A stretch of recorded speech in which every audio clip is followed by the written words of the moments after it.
Thank you for the warm welcome. It's nice to be here. GraphQL is the best way to fetch data for your app. Those of you with keen eyesight can see who said this. John Resig and Lauren Sands Ramshaw. Who's John Resig? Somebody. jQuery. Yeah, exactly. He built jQuery way back in the day. This is a guy who knows a fair bit about building APIs and working on the web.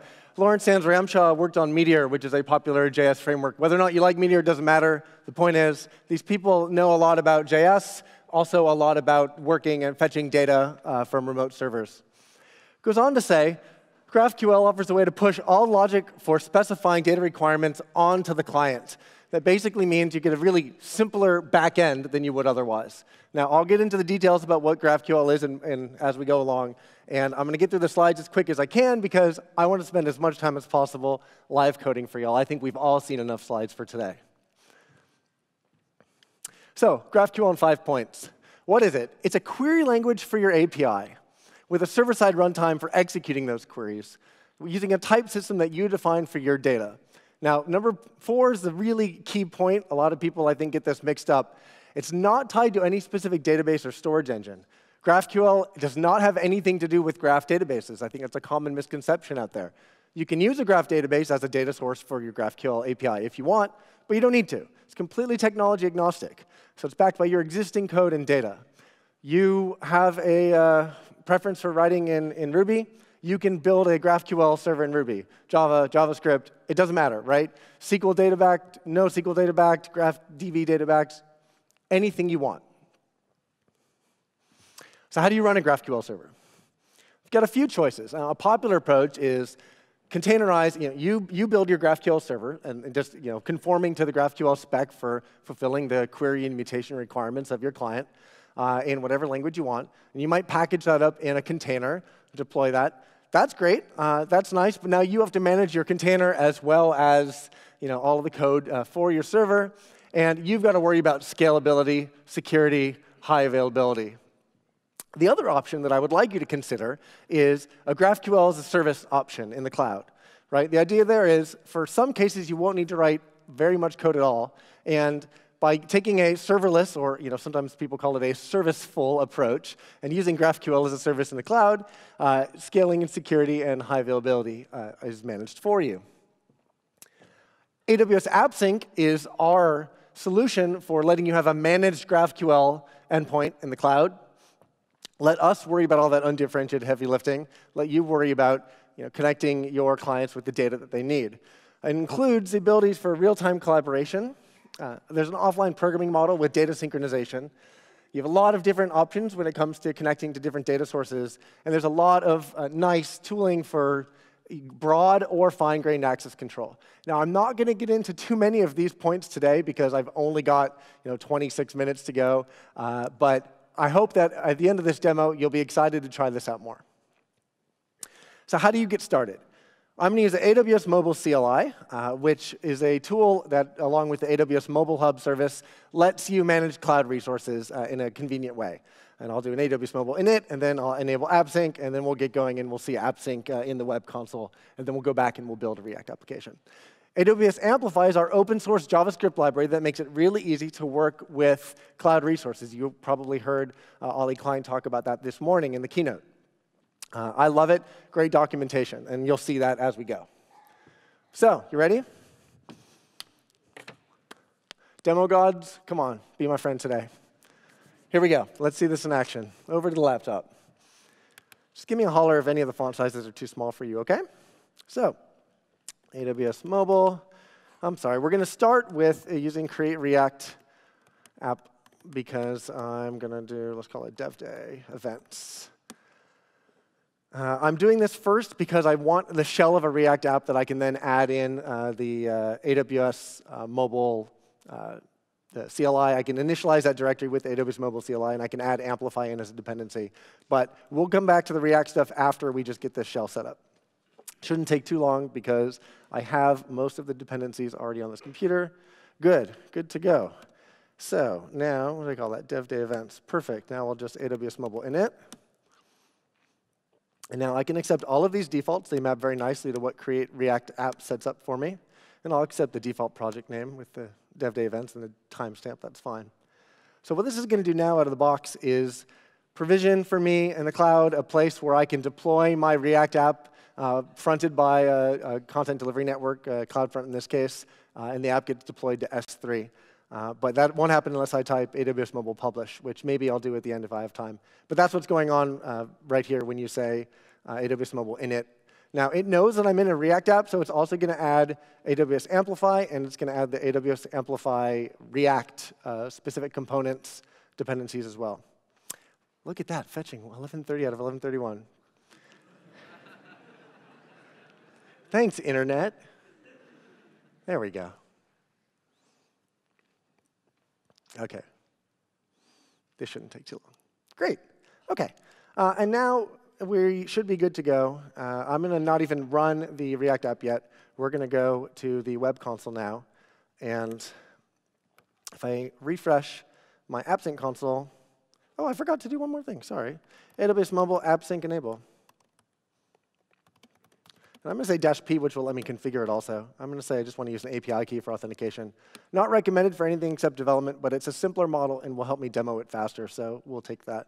And now I'll say AWS Mobile push. That will take the configuration changes I've made locally, basically saying I also want to use AppSync in my app, and go ahead and provision me an AppSync API in the cloud. Now, this shouldn't take too long. Now, you'll notice it also says here, creating DynamoDB tables, if you can read that there. What's happening here is the AppSync service authors have rightly recognized that I think when you get started with something new, it's helpful to see existing code in a working system rather than just looking at a blank slate and having to read documentation to get set up.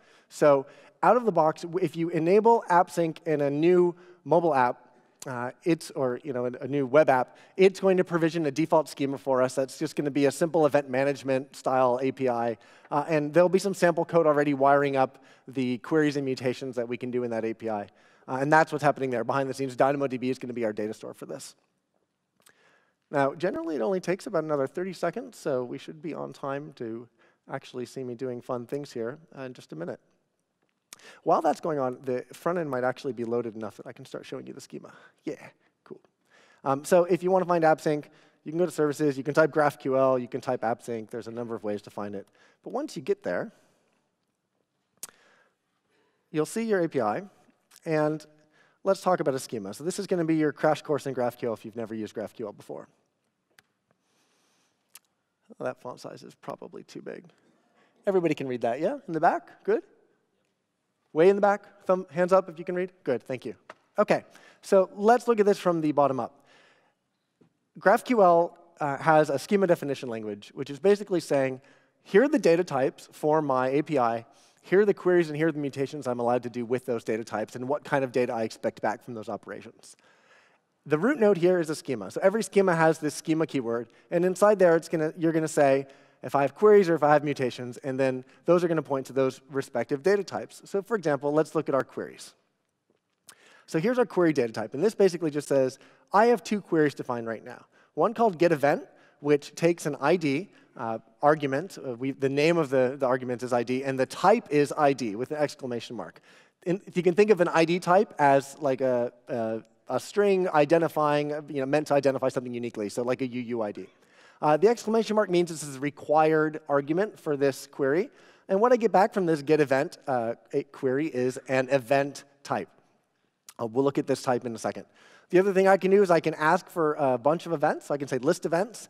Optionally, I can pass in a limit and a next token. That'll let me do pagination, right? Give me this many since this particular marker from the last time I got a set of events. And that gives me an event connection. Well, what's an event connection?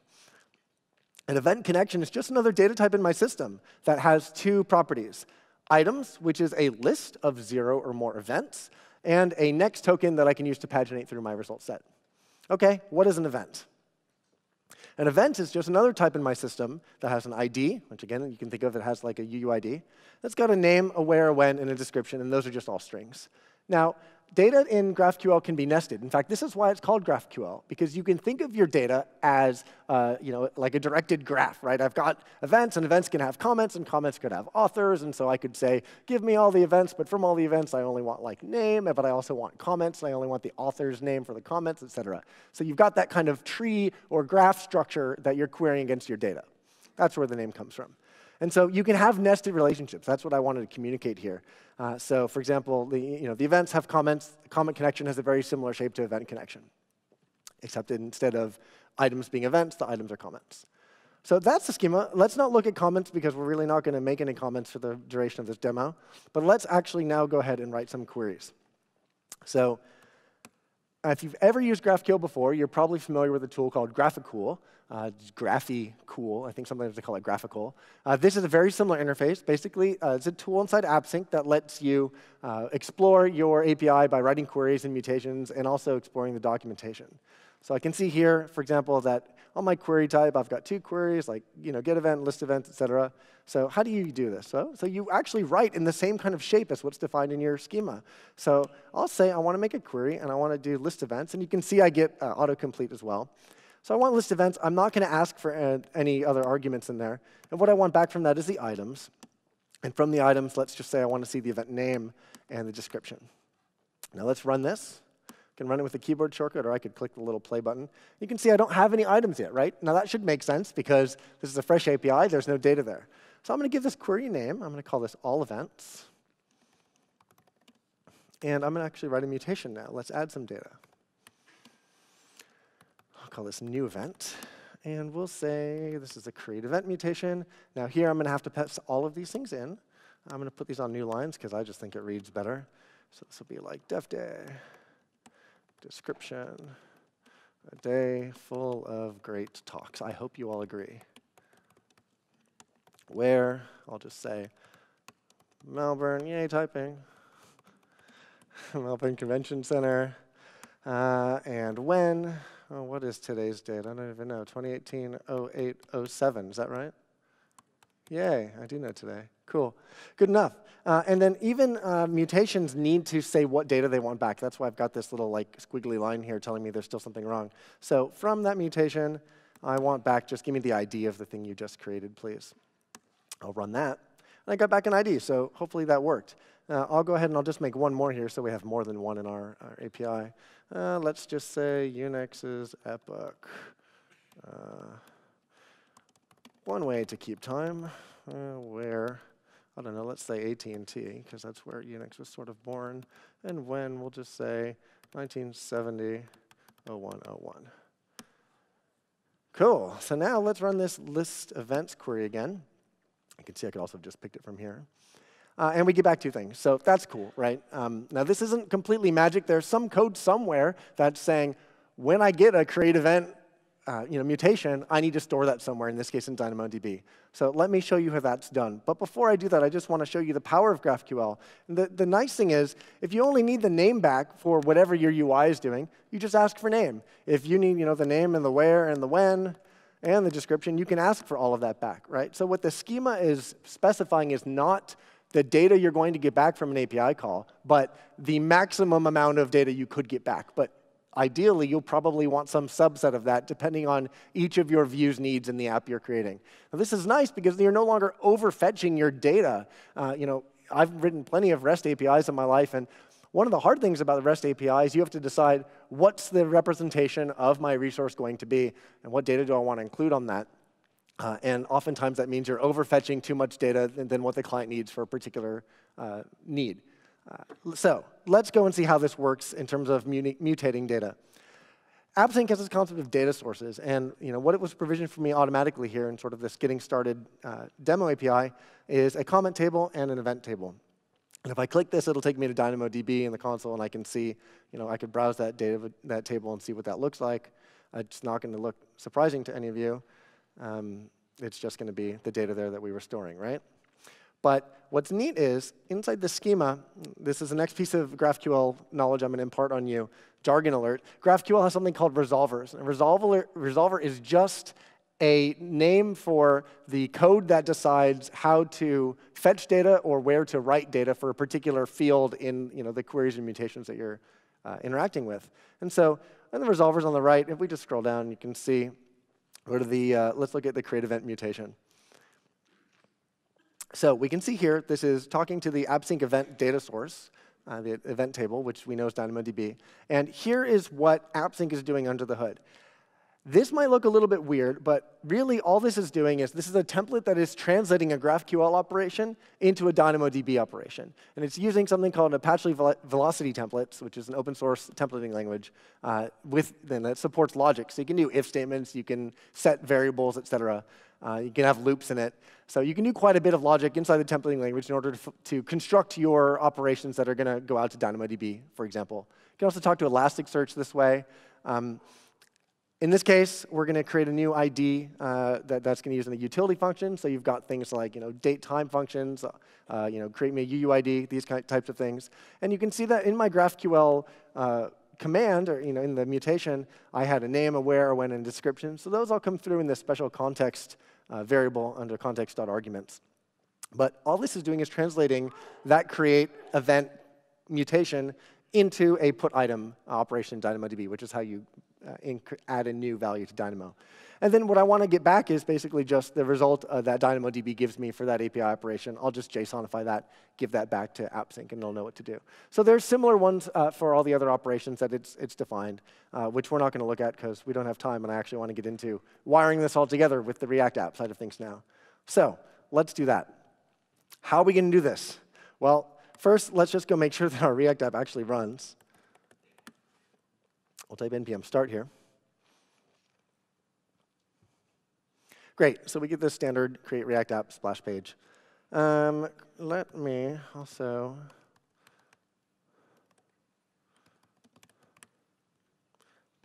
dev day events, and I'll just open up this directory for editing, and now we'll get to the fun part. Okay, so pretty much we're just going to live inside app.js for the rest of this demo. I'm going to pull out the stuff we don't care about, which is basically all of this default boilerplate.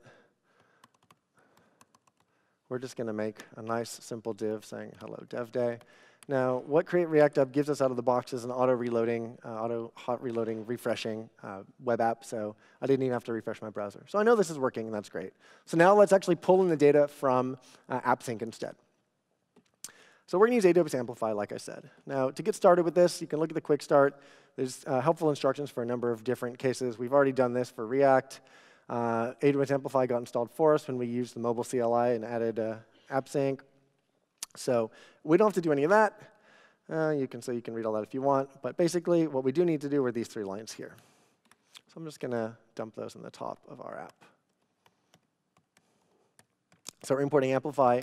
And what Mobile Hub did, or the mobile CLI, is it put all of our config inside this AWS exports.js file. So that's what's going on there. And we're just importing that so we can pass it on to Amplify to say, configure yourself so you know how to talk to all of our cloud stuff. Now, I want to talk to GraphQL. So if we go to the docs, you can see we want to go to API. No surprise, there's a section here called Working with GraphQL. Well, that's what we want. So there's a nice example here about configuring. We don't really need to worry about that. I'm just going to pull this first one in. So I'll replace that import line with this one because I'm going to use API a little bit later, even though it's an unused import right now. We don't have to configure GraphQL because we're already using AppSync, and it's automatically configured for us. Now, there's a number of ways we can interact with the GraphQL endpoint. The simplest way, just scrolling down the docs a little bit, is we can create a string, like a query. This is exactly like what we did in the console. Or we could create a parameterized query or a mutation, for example. And then you can just say, api.graphql and call an asynchronous operation that way. In this case, passing the string, transforming it into a GraphQL operation with this GraphQL operation method. In the case of a string, you're just passing it the string. But if you need to templatize that string because it has like query with arguments or a mutation with arguments, that's pass that in as an object as the second argument to GraphQL operation. And then you're off to the races. But there's something better we can do, which is there's a nice React component already available that makes things even easier. And so I'm going to pull that in and show you that instead. Let's see. I'm going to move the import down there. I'm just going to add GraphQL operation here instead. So we can get rid of that import, and we're going to use connect from AWS Amplify React. Perfect. And we'll just dump this example render call in, because it's a little bit easier to work with. And now you don't have to watch me type all that. All right. Let's see. How are we doing? Cool. That's the error I was hoping for. So I like to change this around a little bit. What's going on here is this connect component, and I'll just spare you reading the documentation, it expects us to give it a query, which we've done, and it's going to call this function inside of itself when the React lifecycle starts up, when the data loads, et cetera, and it'll give us a few flags. And what's happening here is we've got 2 levels of destructuring, which I think is a little bit complicated, so I'm going to switch it down to 1. And we get 3 things back. We get the data, if there's any data from a result. We get a loading flag if it's in the process of loading data. And we get errors. And what I like to do then is, let's make this a multi-line function instead. So I'm going to say if loading, just return a div that says loading. And we'll say if there's any errors, now there will always be, the errors will always be present, but it'll be an empty array if there's no errors. So we'll say if the error's length is greater than 0, return a div. Oops, let's just autocomplete that so I don't have to type the closing tag. That just is JSON stringify errors. That'll just help me out in case I've written anything wrong in my query. Oops, that's not where that goes. Finally, I'll say if there's not any data at the list events property, then I'll just return. Otherwise, we should be good to go, and I'll just return calling this list view with the events off of my data object. So I'm going to add data in there because I've taken out one level of destructuring. So it's loading, and we've got our events. So that's great. Well, what it's done in this little template here is it's just said, write all events, and then with each event, give me a list item with the event name, and then in parentheses, the event ID. So that was great. That worked. I mean, but we could change this if we want the description instead. If I type that right. All right, so we can adjust our API, or I should say our client, appropriately. Since we're only asking for ID and description, I could get rid of name there, and it'll still work. Right? If I took out description, then it would fail because it hadn't fetched that data. So that's querying data. How can we mutate data? Right? That's the next step. How could we create a new event? Well, not so hard either. In fact, it should come as no surprise for you. The way you're going to mutate is just like how I showed you for querying above. It's really simple. You're going to say API GraphQL operation with a mutation string plus any of the data that needs to go into that mutation. So because you don't want to watch me create a whole form in the next 5 minutes on stage, I'm going to cheat a little bit. I'm just going to make a new class here. I'll call it event form. So this will be another component. It'll have some rendering, which will just be, let's say, button. Oh, wait, I want 2 things. I should just be able to get away with 1. So we'll say button on click. This will be like make event.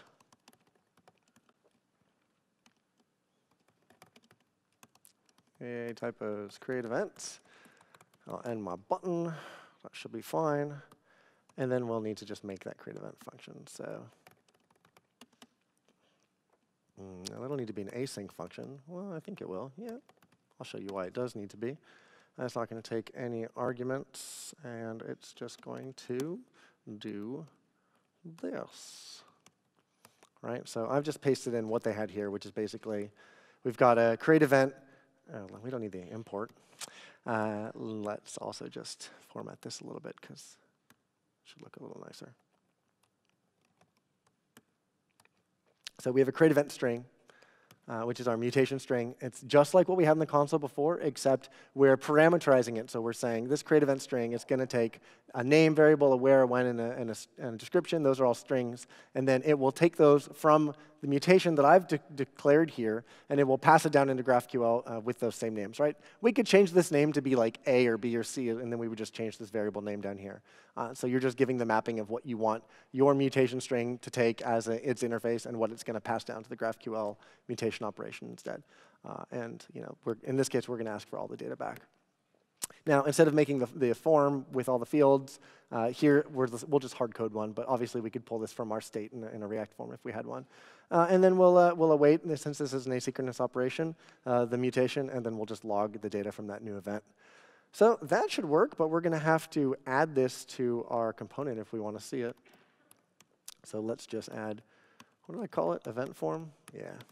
So let's just add event form here as another component. Did I forget to add async in the right spot? Maybe I did. I've put it in the wrong spot, haven't I?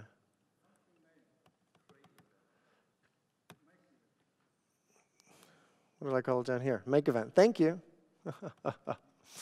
Let's call this make event. Listen, this is a wait reserved word. Why is that giving me that? Did I have it in the wrong spot? Make event is an async function.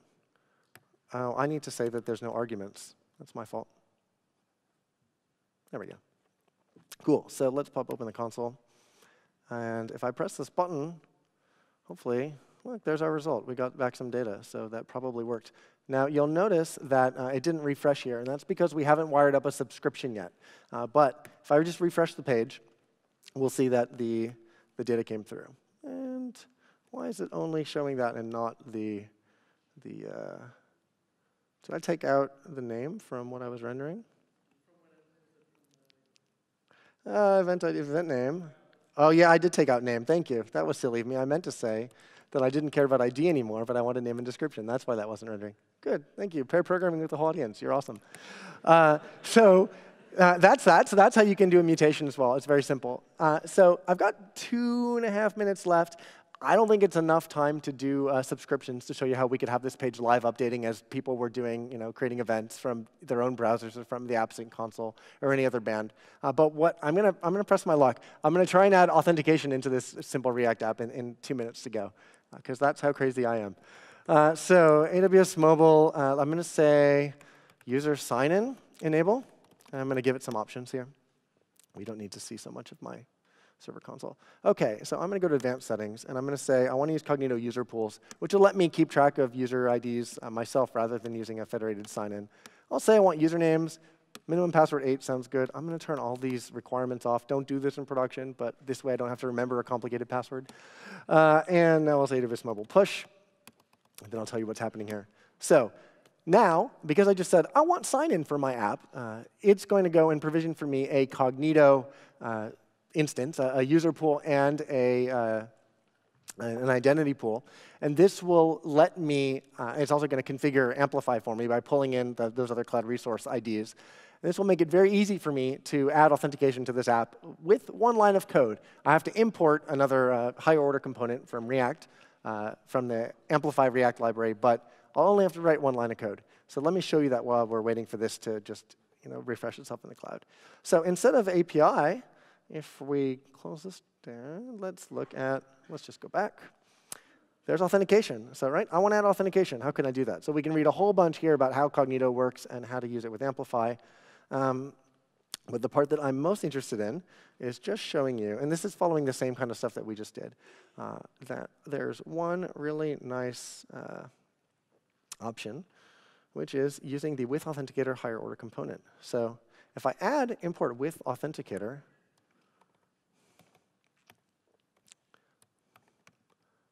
now that's going to bother some people because they're not alphabetized. Let's put it there. Then what I can do is I can wrap my app component with this other component. And has it finished? It has. And now it's asking me to create sign up or sign in. So let me sign up. I'll say Gabe. Give it a password. I'll give my Amazon in. I don't want you all to call me, so Let's just pretend this is my phone number. And what it's going to do is it's actually going to send me a one-time code to verify that I own this invalid phone number format. What, you don't like that? Do you like that? Oh, it doesn't like the dash. I should just read the message, shouldn't I? Look at that. So you even get validation messages. I'm going to then go look for a unique code in my inbox. Yes, I'm at 30 minutes right now. Bear with me for another 60 seconds, and we can see that this actually worked. 044677. OK, so now I've confirmed that I own that email address. So if I ever forget my password, I can reset it. And now that I've signed in, now I've got access to the app, right? So I added sign up and sign in to my app with one line of code.